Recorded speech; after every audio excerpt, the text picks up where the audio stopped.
Jenerali mmoja ametoa wito kwa jeshi la wananchi wa Tanzania kuchukua nchi, wakati leo inaingia siku ya 5 tangu vijana jasiri wa Gen Z wa Tanzania walipoanza maandamano yao, na leo kama nilivyosema inaingia siku ya 5. Makala hii inakuletea mkusanyiko wa matukio mbalimbali yaliyojiri juzi na hapo jana. Kwa kifupi tu, matukio muhimu yaliyojiri katika siku hizo mbili.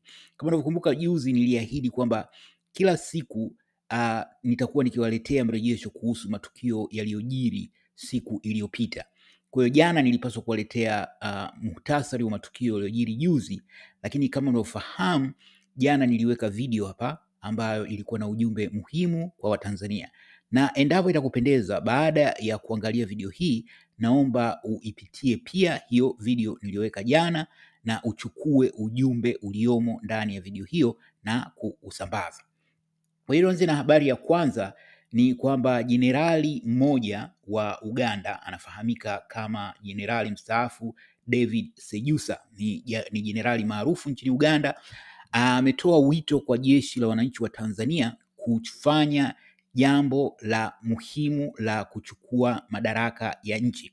Na Jenerali Sejusa ameyasema haya kutokana na alichokieleza kwamba inapofikia mahala ambapo mkuu wa nchi anaweza kuruhusu wanajeshi kutoka nchi nyingine kuingia ndani ya nchi yake na kuwaua wananchi wake, basi hastahili kuendelea kuwa kiongozi wa nchi husika.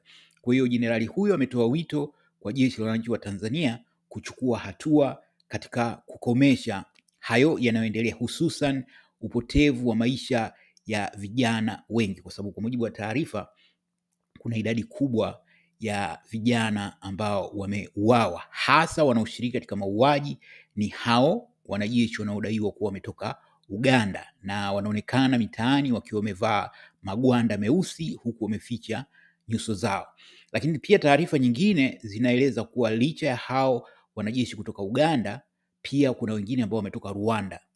Na juzi pia kulikuwa na taarifa kwamba kuna wengine wametoka Msumbiji na wengine wametoka nchini Jamhuri ya Kidemokrasia ya Kongo. Kwa hiyo kwa kifupi, kuna uthibitisho, na huu uthibitisho umetoka ndani ya jeshi la wananchi wa Tanzania kwamba kuna askari wa kigeni, wanajeshi ambao wapo nchini na ndio wanaofanya mauaji kiholela.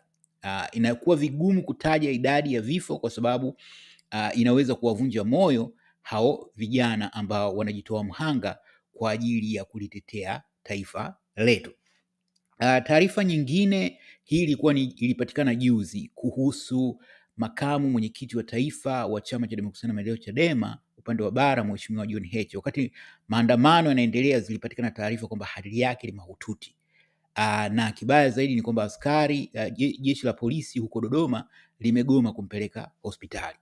Matarajio ya jeshi hilo ni kwamba endapo lolote litatokea, na Mungu aepushe, basi watapata kisingizio kwamba walishindwa kumpeleka hospitali kwa sababu ya maandamano. Kwa hiyo lawama wanataka wazielekeze kwamba kwa maandamano, ilhali wao ndio wanaomshikilia. Hili lilifahamika juzi, na jana familia ya Mheshimiwa Heche ilitoa updates kueleza kwamba bado hali ya Mheshimiwa Heche ni mahututi. Kwa hiyo itakuwa ni vema kumweka katika sala na maombi yenu ili aweze kupata nafuu. Pia kulikuwa na taarifa za kupendeza zilizopatikana juzi na jana kuhusu jeshi la wananchi wa Tanzania kuendelea kuwadhibiti hao mamluki wenye sare nyeusi.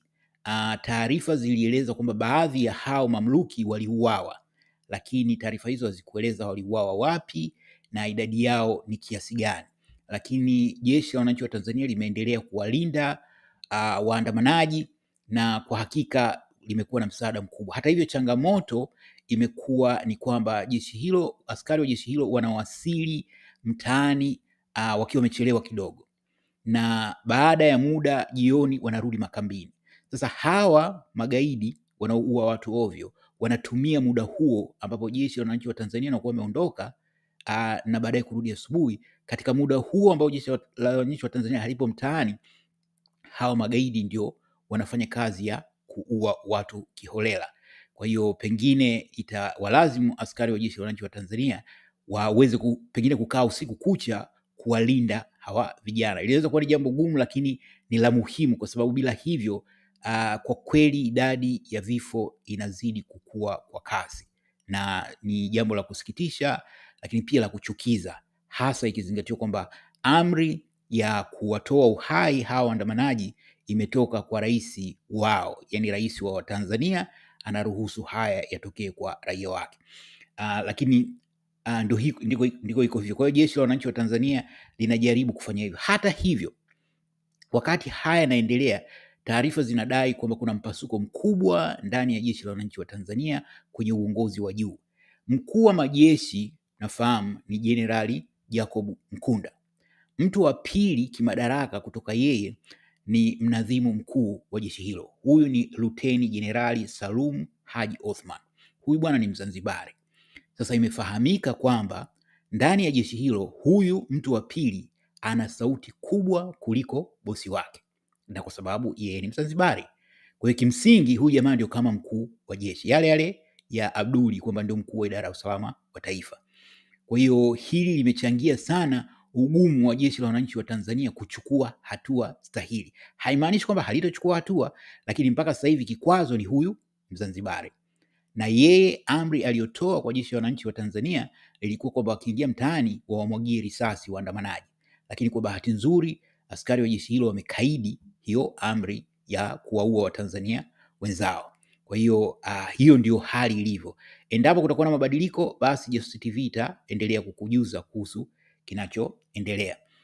Jingine ni kwamba juzi bunge la Ulaya, baadhi ya wabunge wa bunge la Ulaya walilaani vikali mauaji yanayoendelea nchini Tanzania, wakalaani kuhusu hicho kinachoitwa uchaguzi. Lakini pia Umoja wa Mataifa nao umetoa tamko kali kutaka serikali ya Tanzania isitishe mara moja kampeni ya kuwaua raia wake ambayo inaendelea kwa kasi kubwa.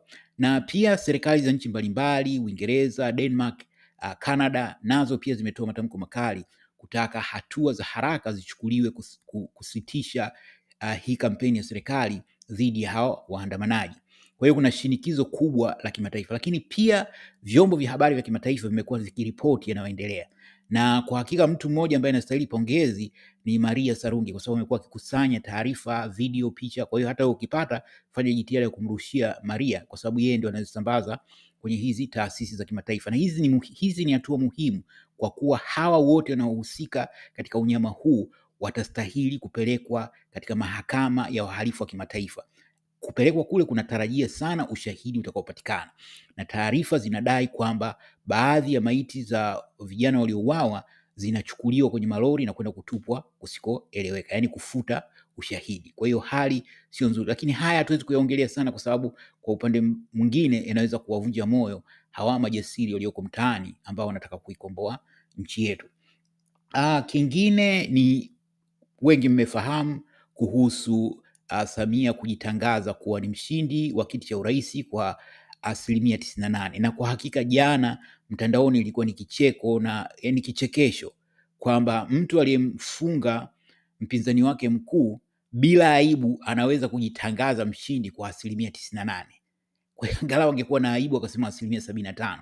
Lakini licha ya hilo la kumfunga mpinzani wake mkuu, yani Mheshimiwa Tundu Antipas Lissu, ukweli ni kwamba masanduku ya kura mengi yaliharibiwa siku ya uchaguzi. Hilo moja, lakini pili, idadi ya waliojitokeza kupiga kura ilikuwa chache sana. Unaona? Kwa hiyo, lakini sio la ajabu, kwa sababu CCM inapokuja wakati wa uchaguzi wa aibu wanaweka kando, na si jambo la kushangaza kwao kujitangaza washindi kwa takriban kura. Basi wengine wakasema sasa kwa nini ujipe 98? Basi bora ungejipa 100% kabisa. Na huko kwenye ubunge wametoa viti viwili tu kwa ACT Wazalendo, na hao ACT Wazalendo wanastahili hili kwa sababu wamewasaliti Chadema katika msimamo wa no reforms no election. Kwa hiyo wamevuna walichopanda. Kwa hiyo hilo ni moja yaliyojiri. Taarifa nyingine wakati tunaelekea ukingoni ni kwamba kuna barua zimesambazwa kwa makanisa takriban yote, na ninyi mtakuwa mashahidi wa hili asubuhi ya leo, kwa sababu kwa mujibu wa taarifa ni kwamba makanisa yameambiwa kuwa leo yasifanye ibada. Kwa hiyo kwa mara nyingine tena Samia anaingilia uhuru wa dini na kuzuia watu wasiende makanisani, kwamba kisingizio ni kwamba kutokana na hali ya nchi jinsi ilivyo, basi ibada mbalimbali makanisa yote yasifanye ibada. Sasa endapo hilo ni kwa ajili ya makanisa yote, kwa sababu barua ilionekana ni ya baadhi tu ya makanisa. Sasa kama ni kwa ajili ya madhehebu yote au ni baadhi tu, tutaweza kuthibitisha hizo kutoka kwenu ambao ni Wakristo ambao mnakwenda labda makanisani. Kama kuna maelezo, kuna vipi, hilo tutakuja kulifahamu, tutaletea mrejesho katika muhtasari nitakaowaletea hapo kesho. Kwa hiyo kwa kifupi, hayo ndio makuu yaliyojiri kati ya juzi na jana. Na la mwisho ni kuhusu Mheshimiwa Tundu Lissu. Zimepatikana taarifa kwamba serikali ilienda kumtoa gerezani na kumpeleka katika kambi moja ya jeshi kwa ajili ya kumsihi aweze kuongea na Watanzania, kuwapoza hawa vijana wa Gen Z. Lakini Mheshimiwa Lissu alitoa masharti yake ambayo inaonekana iliwashinda hao wajumbe wa Rais Samia. Kwa hiyo hawakufikia mwafaka, lakini haimaanishi kwamba huu ndio mwisho, huenda wakajaribu tena. Lakini pia kuna jambo moja la msingi ambalo limezua mjadala kidogo hapo jana, baada ya Samia kujitangaza kwa wameshinda kwa 98%, na taarifa zinadai kwa siku ya Jumatatu ndio ataapishwa. Ikumbukwe tu mapinduzi, kung'olewa kwa uongozi nchini Nepal hakukuwa wakati wa uchaguzi, na majuzi rais wa Madagascar hakuondolewa madarakani wakati wa uchaguzi, aling'olewa akiwa wakati wa kawaida tu, hakukuwa na uchaguzi. Maana yake nini? Kujitangaza kwa Rais Samia na hata akiapishwa hakumaanishi kwamba hawezi kung'olewa madarakani, na isiwavunje moyo vijana wa Gen Z kwamba sasa kishajitangaza kwa wameshinda na pengine anaapishwa, hili isiwavunje moyo. Mwisho, kama una babu, una bibi anafahamu mambo ya asili na nini, muombe, kwa sababu katika nyakati kama hizi njia yoyote inaweza kuwa sahihi kutusaidia, itakuwa ni muhimu. Jana nilitaja makundi kadhaa ambayo niliomba mfikishe ujumbe. La kwanza ni kwa ajili ya wanajeshi wetu, lakini la pili nikataja kuhusu viongozi wa dini, halafu nikasema kuhusu watu wa CCM, na mwisho nikasema kuhusu maafisa wa idara ya usalama wa taifa. Lakini kundi jingine ambalo mtu mmoja kaniambia, bwana, sisi tunafuata, tuna mila na desturi. Kwa hiyo waambie wasikilizaji wako, kama mtu ana babu yake, ana bibi yake, ana utaalamu huu na ule, basi amtolee kilio, kwa sababu tuwezi kuruhusu vijana wetu endelee kuuawa ovyo ovyo. Wakati mwingine haya mambo ya kitamaduni pia yanatusaidia. Haimaanishi kutokuwa na imani kwa Mungu au kuendekeza mambo yasiyofaa. Tunahangaika tu katika kipindi kigumu. Nikaona kweli ni mawazo ambayo yana mantiki. Kwa hiyo mimi mjumbe siuawi, na wafikishia huu ujumbe wa mdau kusema mwakumbushe bibi na babu zenu wahangaikie swala letu la amani. Una maoni gani kuhusu haya? Karibu toe maoni hapo chini kwenye comment. Asante na kwaheri.